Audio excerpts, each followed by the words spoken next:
Excellent. So, Professor Murray, could you tell us about your opinion about the manufacturing area, the manufacturing industry in Canada, why they are moving to China? So every day I see a lot of manufacturing moving to China, and the government, they not pay attention to it. Is that will be a problem for all Canadians, or we will see all the jobs in Canada losing to China? How do you think about that? Your question is a good question, because the changes that are taking place in the manufacturing sector in Canada are very important. All economies have different parts of the economy. You need a service sector, you need a primary production, agriculture, and primary production, mining, fishing, forestry. You need manufacturing, which is very important, and all of those sectors feed each other. Canada has a big challenge right now because of the arrival of China. China is a situation that only comes about once every few hundred years. In just the last 20 years, the size of the labor market in the entire world has doubled with the addition of China and India into the global economy. So that means that with the arrival of those new skills, all of those new workers, you can pay labor less in those new economies to make many of the same products, and especially products that cost less. The problem over the long term is that if you take advantage of the current high value of the Canadian dollar and you can sell all your raw materials from Canada abroad, it keeps the value of the dollar very high, and it means that manufactured goods produced in Canada also cost a lot. But over the long period of time, as manufacturing leaves, then you're losing all of that expertise.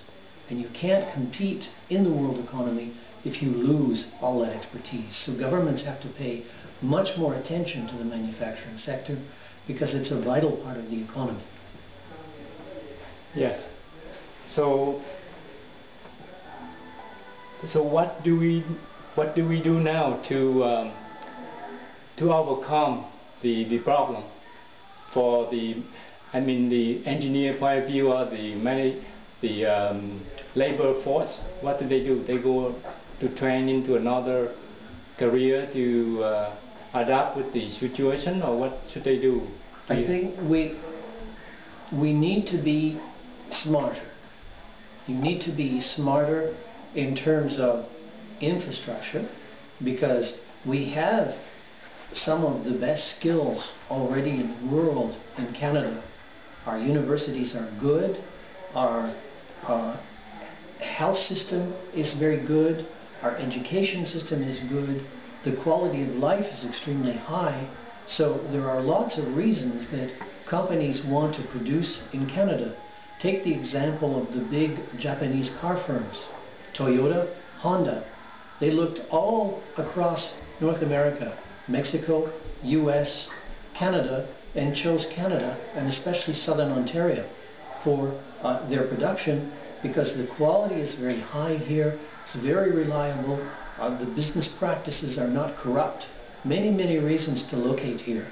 But you have to create the support in the communities for this type of firm through community colleges, through universities, through strong linkages, and through government policies. And the government in Ontario has pushed very hard in this industry, but in difficult circumstances, because the value of our primary products is also very great on the world markets, and it keeps the dollar value very high. So we need to be smart in that area. We also need to be smart in terms of trade policy.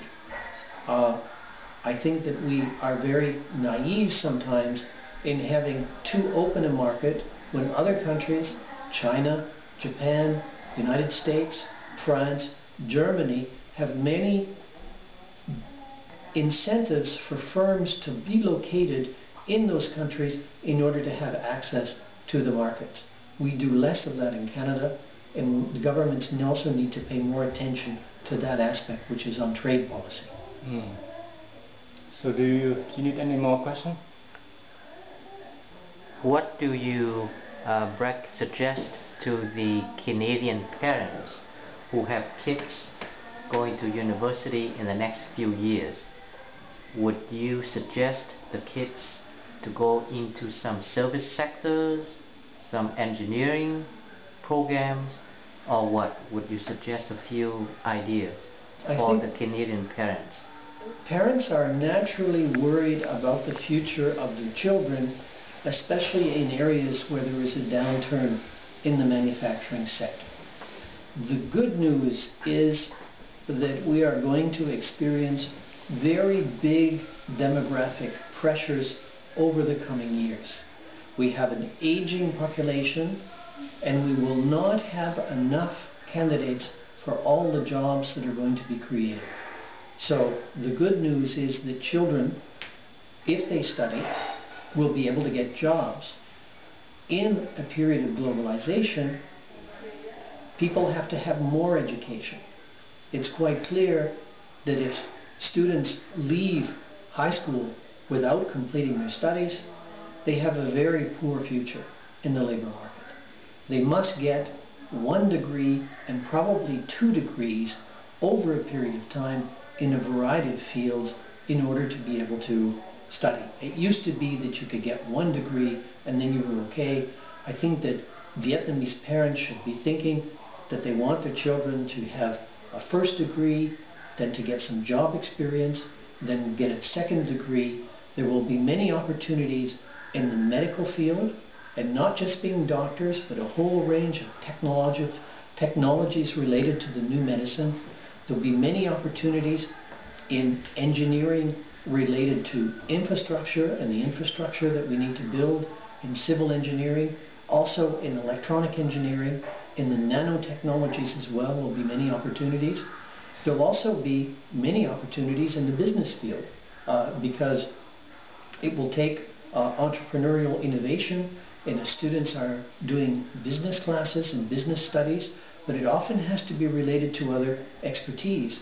And then we also have the creative economy, like this website is part of the creative economy, and there you need all kinds of social skills and new media skills and communication skills and ability to read and write in multiple languages.